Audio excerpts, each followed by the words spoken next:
Hi, guys. It's the Rocket Roger Clemens. I want to wish everybody a happy Father's Day. And this is Kody Clemens, and you're listening to Jim on Base. The Jim on Base show has teamed up with my new friends at Old Hillside Bourbon Company. I got two of my favorite bottles here, straight bourbon whiskey and the straight rye whiskey. So whenever you want to get on base with that authentic Kentucky bourbon taste, make sure you visit oldhillsidebourboncompany.com, their social media, Old Hillside CO, or pick up a bottle at Bevmo and Total Wine. Old Hillside Bourbon Company. They'll always get you on base. For today's very special episode, I have on a father-son duo to celebrate. The father spent 24 seasons in the MLB. He's a 7-time Cy Young Award winner, an MVP, has 2 World Series rings, and was an 11-time All-Star. The son is in his 3rd season in the MLB and currently with the Philadelphia Phillies. He's also a friend of the show. Please welcome Roger and Kody Clemens. Thanks for coming on, guys. Absolutely. Thank you for having us. And I know you're both in different areas right now, so we're doing a Zoom meeting. So, Roger, where are you at right now? I'm in Boston, Massachusetts, my old stomping ground where I worked for 13 seasons. And, obviously still love the town. A lot of fans enjoy going to Fenway Park. I actually do a charitable thing with the Jimmy Fund, their longtime partnership with the Red Sox. And I throw a little BP at Fenway, so it's a good time.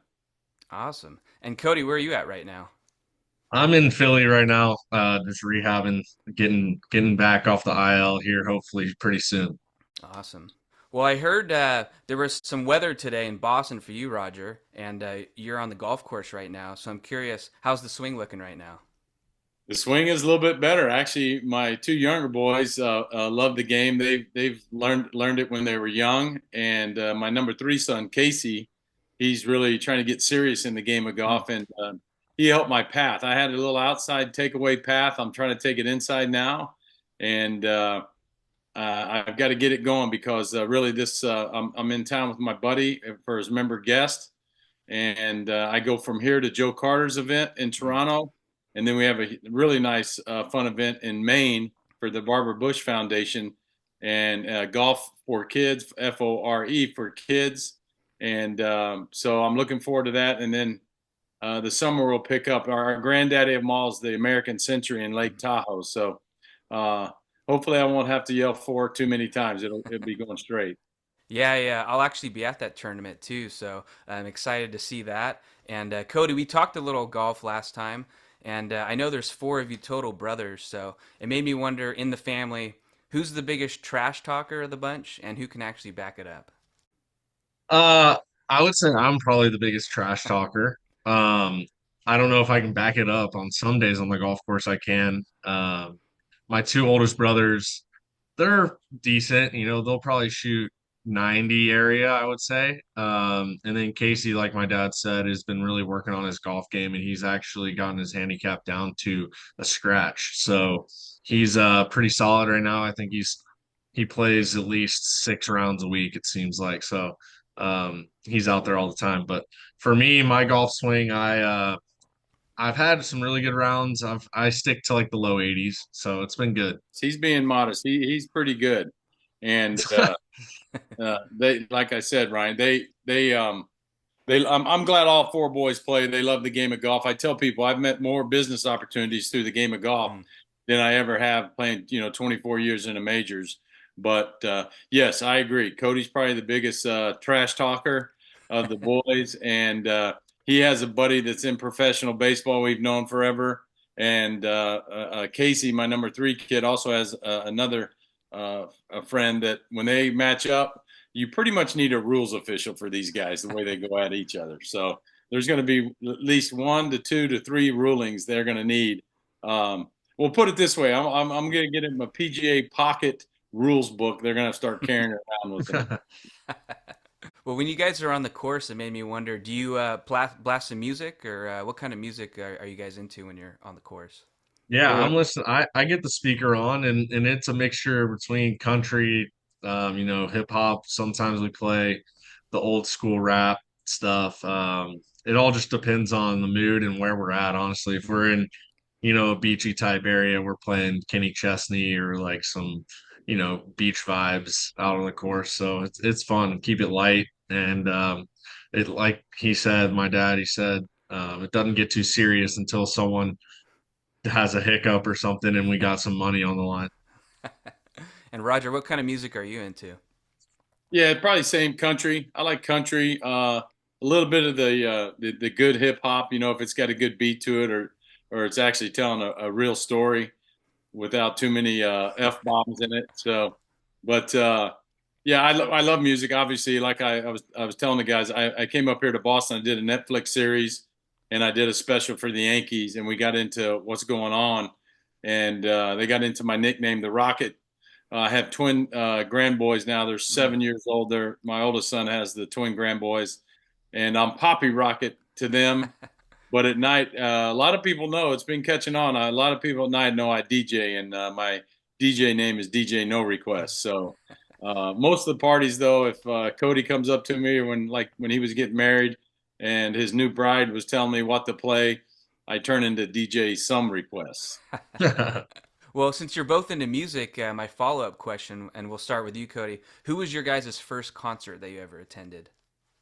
Dang, I'm trying to think. I feel like, I mean, it's got to be probably one of Toby's dad. I don't remember how young we were. Like growing up in high school, I would say we went to the Rodeo Houston all the time. So we got to see some good bands in high school, including Toby. And like I remember seeing Zach Brown Band, Kenny Chesney. He's coming up again. I'm trying to figure out. I think it's got to be one of Toby's. Unless Dad, you know Even of one better. that you took me when I was super young. I have no idea. No, you went to Toby's first, and then I think it's Toby's first before I think I took you guys to an Aerosmith. My first one was Hmm, Aerosmith. Obviously, nice. we know those dudes well from our Boston days, but when they came to Houston, I know we took you guys. I just don't know. I think you were in high school, maybe. I don't know if you were young. Yeah, I think it might have been that one. I know Mom has talked about that Yeah, concert.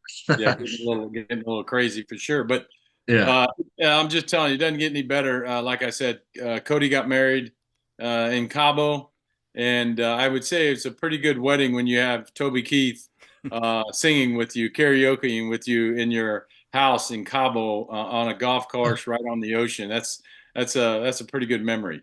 That is a great Yeah, memory. that was great.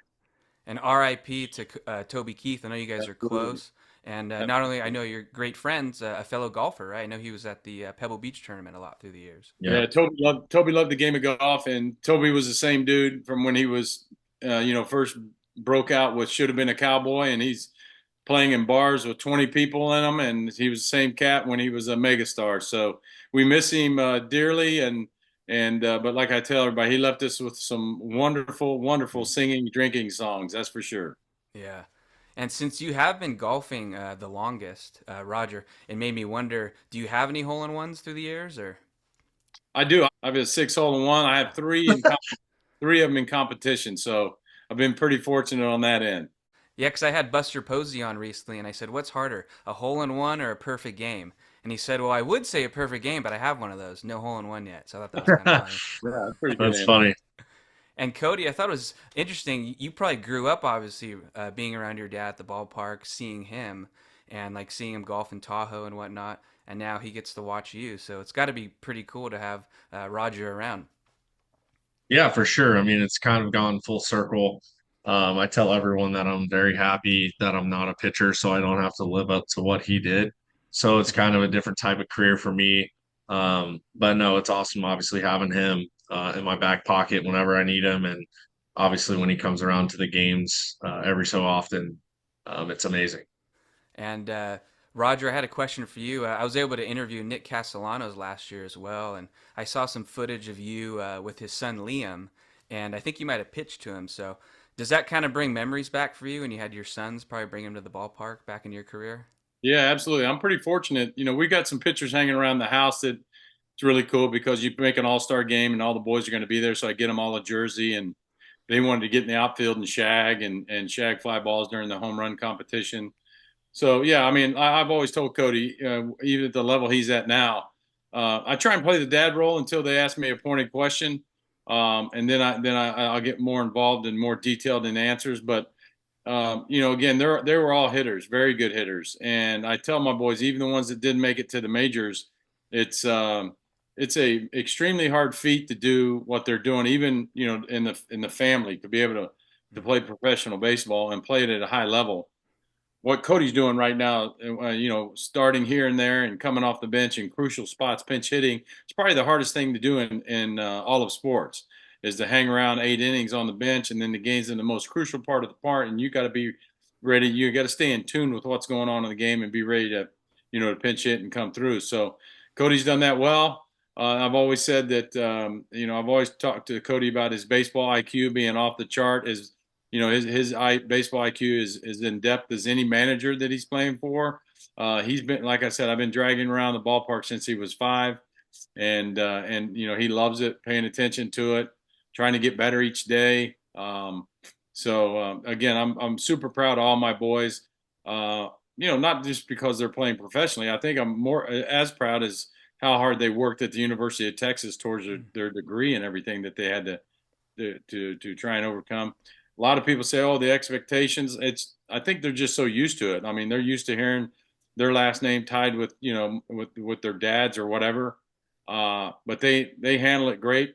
I thought it was really cool that I played long enough that my boys could ask, or make a comment. Hey, pops, you played in 2 of the most historic stadiums where Babe Ruth and Cy Young was, and you stood right where Lou Gehrig gave his farewell speech. And so the history behind it is pretty cool to when your boys come around and talk about it.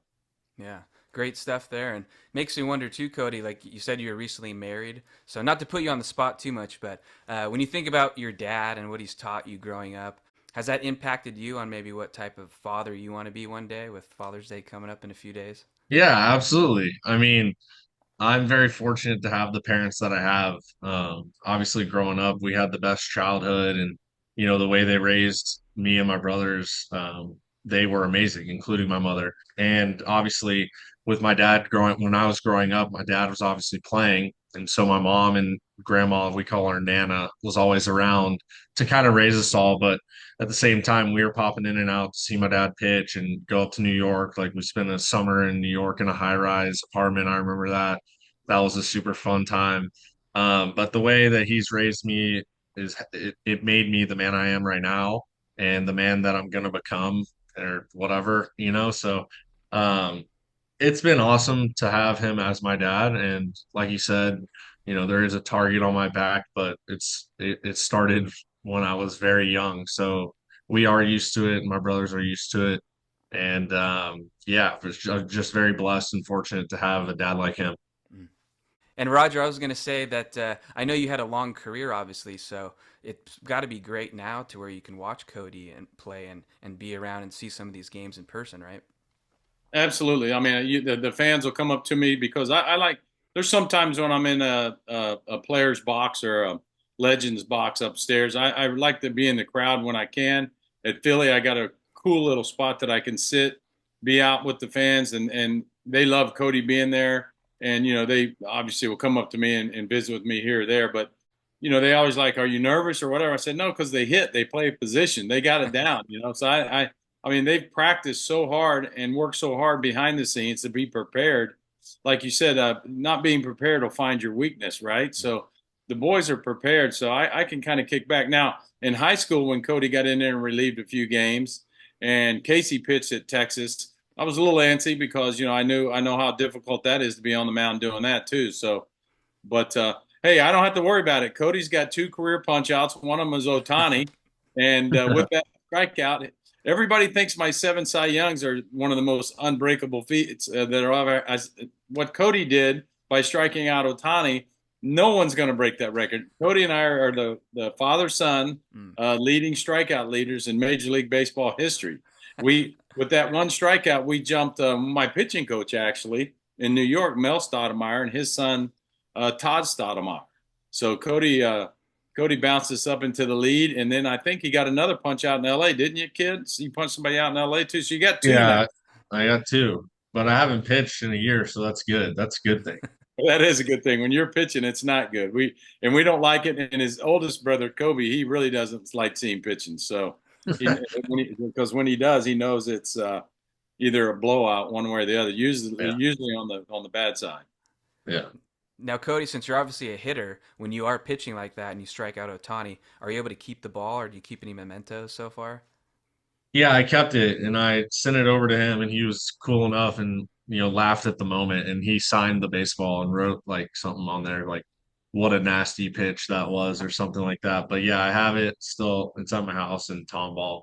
Um and then but the other one I don't have the ball. I don't know what happened to that one. That's pretty cool. Well, Roger, speaking of your career speaks for itself, but when you see your son's successes on the field, does that make you happier than anything you've done, or how does that kind of go when you're the Yeah, dad watching now? absolutely. He's playing for a team right now that's super competitive. They've had a taste of the playoffs, deep in the playoffs, World Series appearances, and they're going for it right now. So for him to be on that team and those guys to rally around Kody when he's there to help him, it's pretty cool to watch. But like I said, I know he's not going to be successful every time. We just talk about having great at bats. Don't give away an at bat, and 95% of Kody's at bats, he makes it very difficult on the pitcher. And as a pitcher, I know how that is. I ran into some guys that were very difficult to strike out and to get out, and they caused me problems mainly by adding up my pitch count. But yeah, anytime, I like being around watching Code, but I also like stepping back and watching from home and letting him do his thing. And, it's cool. His wife travels now too to see him. So that's what my wife did. And like Code said earlier, even though it's Father's Day, even on Mother's Day and Father's Day, my wife, she friggin' handled the load so I could go out and perform, make good living for my family. And she helped raise those boys. And I'm sure they drove her crazy a little bit, but, she gets it done and she gets it. She understands the lifestyle that we have and how we travel and the things we do. And it's part of it. You either like it or you don't. Mm. And it'll wear some guys out if they don't adjust to it very quickly. Well, Roger, you spoke on facing some good hitters there. So my question, when you think back, were there any good hitting pitchers that kind of drove you nuts? Good hitting pitchers. Yeah, that you had to face every All now and right. then. Well, not really. I mean, I was in the and what a blessing it was to go to the National League. I got to come home and play for the Astros there in the National League at that time. And I mean, all I can tell you is when I was in the American League, and you got somebody like Soriano that's in our leadoff spot that hits 30 homers and drives in 100. I won't name him because, and you would know him because I don't want to embarrass him anymore. But they came over. These guys from the National League came over to pitch in the American League, and after 3 starts, they were calling their agents, "Get me out of here." Because the National League, you can throw that little 92, 93 down the middle with some movement and let that little punch and Judy hopefully hit a ground ball to short or second and get out of there. You're not going to do that in the American League when you have 9 hitters. There's not another punch and Judy in the eighth hole right before you have a pitcher trying to bunt or had never been up there like myself. Now, having said that, I'll just tell you one fact that I think I heard it to be true, and I was asking the Yankees personnel to find out.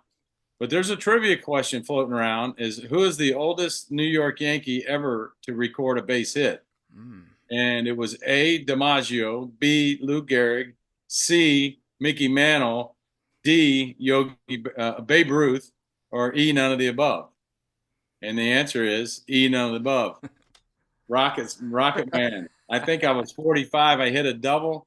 I don't know. I think it might have been in Colorado. So once I got to second base and I was fired up, I was looking for some oxygen because it was that air is thin there. That's awesome. Well, Kody, I imagine you growing up hit against your dad. So can he still strike you out now? Do you guys ever get in the backyard with a bat and a ball, see what happens? Yeah. I mean, From I 50 wouldn't say feet, now. I from wouldn't 50 say feet. now if you're pitching from 60 feet. I Okay. mean, I mean, think about it, Ryan. I threw 50 miles an hour and struck out Otani. So you could probably say that my dad could probably still strike me out depending on what pitch he throws. I would say it because I personally hate hitting off position players. And I honestly don't even know if I have a hit off a position player. And that should just prove to you that hitting is way harder than pitching. So Mm. I would Cody, say I I would would throw say you could Cody. still punch me. Yeah. Well, what I do, I would throw fastballs, but they would not be strikes.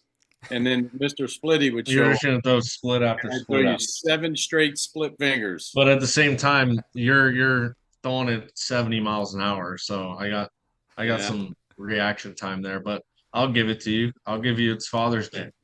Oh, okay. You're throwing me a bone now. Well, Yeah. I saw a clip of Nolan Ryan a couple days ago. I think he was in his mid 60s, and he threw out the first pitch of a game, and they said it was like mid 80s. So, Roger, I'm curious, what are you hitting on the radar again? Because I know you played for the Savannah Bananas recently, right? Yeah, I saw your shirt. I was going to bring that up. I had to ice for 3 straight days from doing that silliness.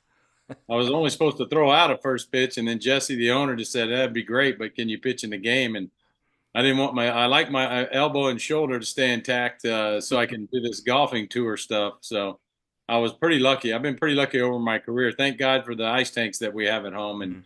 we get in those ice tanks, so they're a blessing. But no, I think in that game I was at I got over 80 a couple of times. That was about it. But I was still pitching pretty good at 51, 52 when I made my starts for the Sugarland Skeeters, and that was kind of at the end of my rope right there. Well, Kody, growing up around a pitcher, does that help you anticipate pitchers' strategies since you're a hitter through the years, or? Yeah, he growing up, he would always tell us little cues and things and how pitchers should approach hitters and how they do it and how they don't do it and whatever. But I would say like just through experience and at bats from all the way from high school to college to professional baseball, just getting the repetition of at bats, like you learn a ton about sequences and stuff like that, depending on, you know, the scenario of the game or the situation you're in at the plate. But yeah, he definitely helped me learn quickly, say in high school or, getting into college on pitcher sequences. Because I would say in high school and to college, really, pitchers don't have three, four, five pitches. You start to see that when you get into professional baseball more so. So early on, he was like, "Hey, these pitchers are gonna be throwing fastballs." Obviously in high school, just trying to get it over the plate. So just be ready to hit. Well, I had on Bo Bichette a few days ago, and he was a lot of fun to talk to. And it made me wonder, Kody, who's the best son of an athlete that you've played with or against? And maybe it might be someone that I haven't heard of or whatnot. Son of an athlete. Well, I did. Let's see here. I got to play with Daz Cameron, Mike Cameron's Mm. son. He was in the Tigers org. I played against Kevin Biggio, and I played against Bo, and those guys and Vladdy. I got to say Vladdy's probably one of the best I've played against. He's obviously a really good power hitter, just like his dad was. And I'm just trying to think if there's any other ones that would come to Cruz mind. Jr., you know, Jr. with the Cruz family. Yeah, I played with Trey Cruz, He came up. but Yeah, he he's came up. He yeah, played. he came up through the Tigers org a little bit. I think he's still playing in the organization. I would say Vladdy. Vladdy's Mm. got to be the best son of a player That's that I've played that's a against. pretty good one. Yeah. Yeah. Well, Roger, I'm curious, when you think of your call up moment or your MLB debut, what kind of sticks with you more? I just remember my spring training going into my rookie season. I did really, really well, and I outpitched everybody on the staff, and which my son found out in a couple spring trainings because he's gone crazy in spring training, and it really didn't matter. It ended up being a numbers game, Mm. and my managers were all, and the GM and everybody are in the spring training, manager's office, called me in, and I was ready for it because it was April Fool's Day, so I was ready for the joke already. And I'm sitting there, and they tell me, "Well, you did great," and there's nothing they could say because I was like 5-1 in spring training, and I only let in 2 runs, I think. And so I was ready to go north with the Red Sox. Had my stuff packed, and I was waiting for this joke to happen. And they said, you were great all spring, but we're got to send you to AAA Pawtucket, to the Pawtucket Red Sox. And then 4 or 5 seconds of silence, which is a long time for having silence. Nothing was said. And I was waiting for the punchline. April Fools, haha, you made the team. Well, it never came. So I ended up going to AAA, and I think I pitched 2 games in AAA, and I won 1 game, and I got a no decision. But I didn't light it up like it was crazy. And after my second game, my AAA manager said, "You're going to the big leagues." Mm. And that's when I found out about the business part of the game, that they were buying a month, so they buy a whole nother year before I could get the free agent at the time. Mm. So that's kind of what I remember. My first call up, I was at the Mistake by the Lake, old Cleveland Stadium, and it was nasty cold. And I think it went 5 innings or so, and gave up 3 or 4 runs and got a no decision. And Kody, how about you? Like when you had your debut moment or call up, I imagine you spoke to your dad. So do you reflect on that with Father's Day coming up? Yeah. So I was in AAA in Toledo in 2022, and we were going on the road to play Columbus, the AAA for the Guardians, Mm. and it's like an hour and 30-minute drive. So like my fiance at the time was flying up, or I guess we were just dating then. I don't even know, but she was flying up to meet us in Columbus. And so I was driving to Columbus. I didn't ride the bus. And then halfway through, I get a call from my manager, Lloyd McClendon. And he's like, "Hey, what are you doing?" And I'm like, "What do you mean? Like, I'm on my way to Columbus." And he's like, "All right, well, where are you?" And I'm like, "I'm on the highway." And he's like, "No, like, what exit?" And I'm like, "All right, give me a second," because I had to drive like another mile or whatever to see an exit. And I told him, and he's like, "All right, he goes, you need to turn around and come to this Home Depot or whatever parking lot." And I was like, in my head, I didn't think any. I was like, this could be like two or three different things. Like something happened and they're getting rid of me.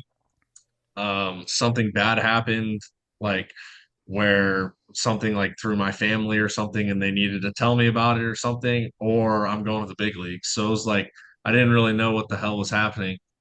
And so I go, all right, well, I'm like A Home 15. Depot parking lot. He sent me the I was like, did the bus break down or something? Like, what's going Yeah. on? And he sent me the location. I was like, all right, well, I'm like 15 minutes away. So like whatever. He goes, no, I'm staying on the phone with you. And I was like, okay. And so we just like sat there in silence while I'm driving. And then I get there and I see the bus and the whole team's sitting on the damn bus. And I'm like, what the hell is happening? And obviously my gear was on the bus. So I get out and there he is, Lloyd, and my bags and stuff are on the ground. He goes, all right, call your dad. And he goes, you're going to the big leagues.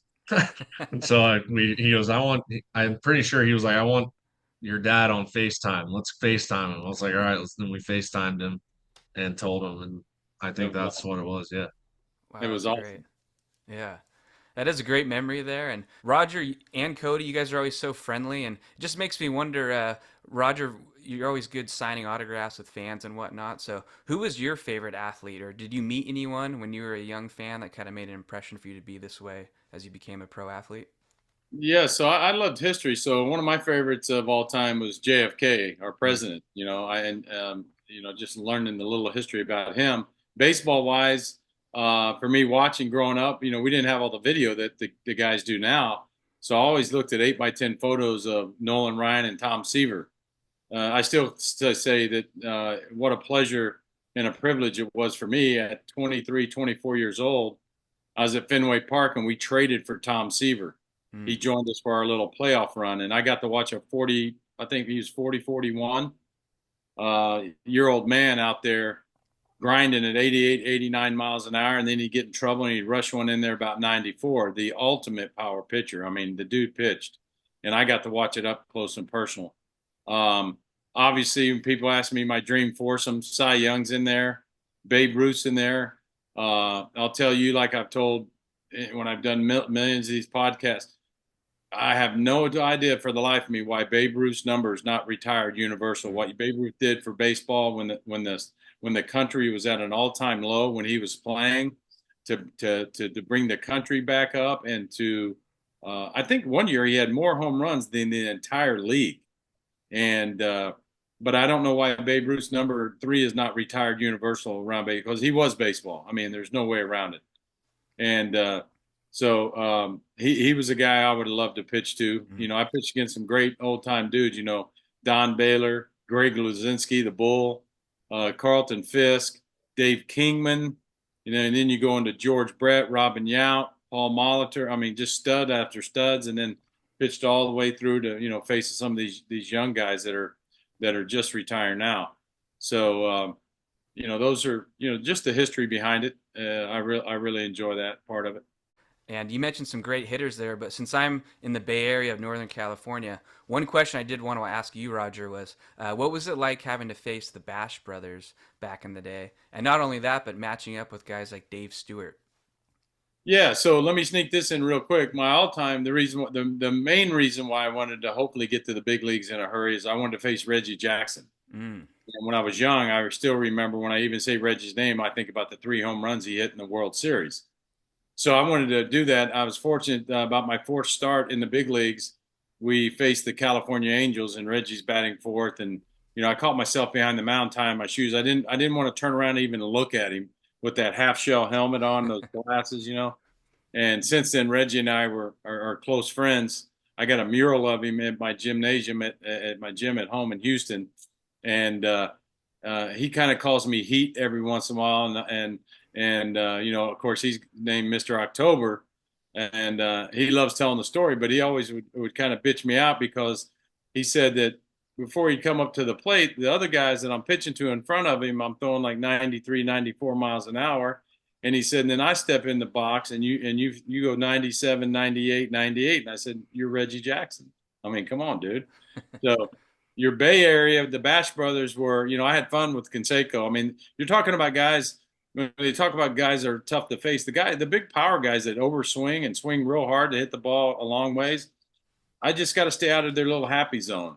The contact guys gave me fits. Those guys that were 8, 10, 12 pitch at bats, then I wasn't getting to the 8th inning or 9th inning. I know that sounds really strange now when guys can only go 4 and throw 100 pitches in 4 innings. But if I get in a 12 pitch at bat with Kody, I'm not getting to the 8th inning now. So I'm trying to throw something conducive to get you in and out of there.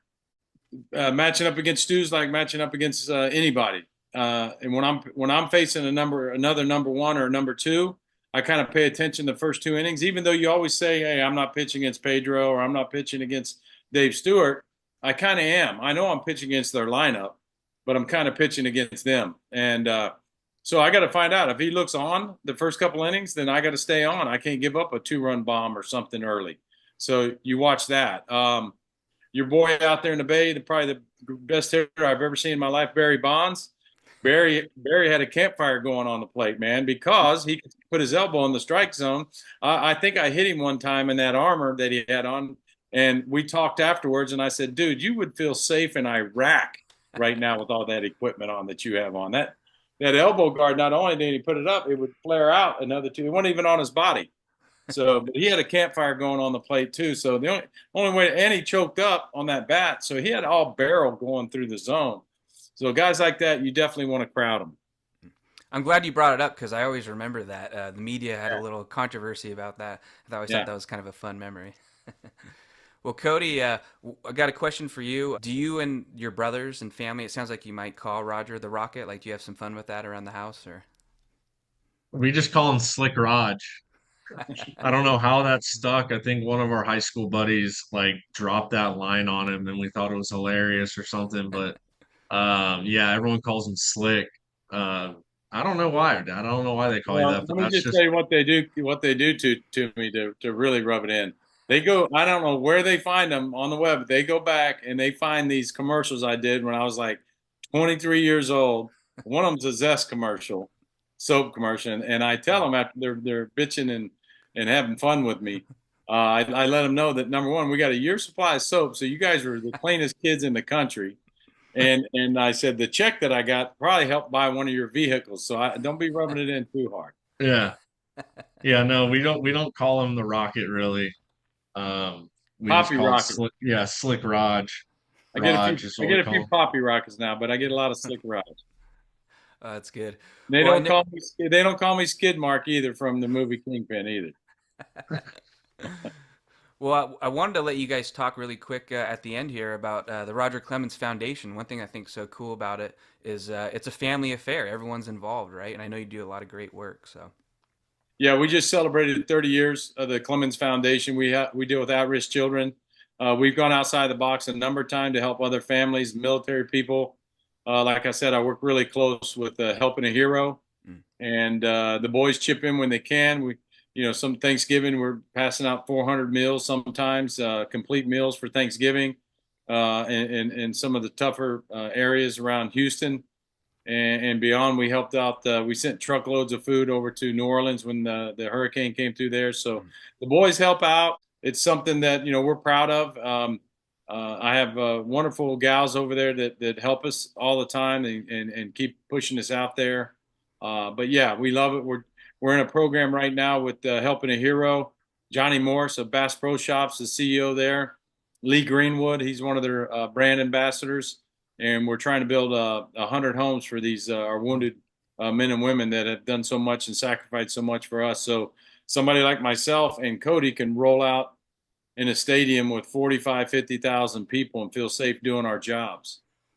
Awesome. That's great stuff. I'm going to put a link in the bio too so people can check it out and see if they Perfect. can get involved. Appreciate it. Yeah, for sure. And also not to mention, he has his own children's wing in the hospital in Houston. It's Okay. pretty cool. It has all of his pictures everywhere and memorabilia of his career and stuff. So like you said, we all try and get involved every now and then when we can, and we always go out on Thanksgiving passing out those meals, and even during the holidays we visit the hospitals and stuff like that. So it's great, and we love it. Great stuff. And guys, thanks again for coming on. And one last question. I know a little bit of a time difference since I'm in California. So are you guys cooking dinner? Or are you going out? Like, what's the plan for dinner? I wish I could cook dinner. I've actually been in a hotel since spring training Mm. because the career path that I have right now is very up in the air. So it's like I don't know where I'm going to be, how long I'm going to be in one place. So I actually haven't had a home cooked meal since I was home in the off season. So I'll probably DoorDash Chipotle or something, something, But figure out something here. the good news Uh, is you have to plan out your meals and you eat good because that body's your engine, baby. yeah, no, Thank I God, mean, and thank God he's got his mother's speed. He steals a few bases, so thank God he's got his mom's speed. He's yeah. got his mom's What are speed you and do? What are you, that what arm. are you doing for dinner tonight, Dad? What do you got? Uh, we are probably looking at Capital Grill.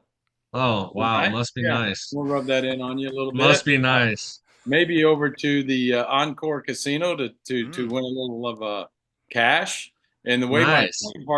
my playing partner's playing, we need to go buy a lotto ticket the way he's playing. He got up and down from 4 bunkers, which I've played with him hundreds of times. I've never seen. I'm actually playing with another golfer. It's amazing, is what it is.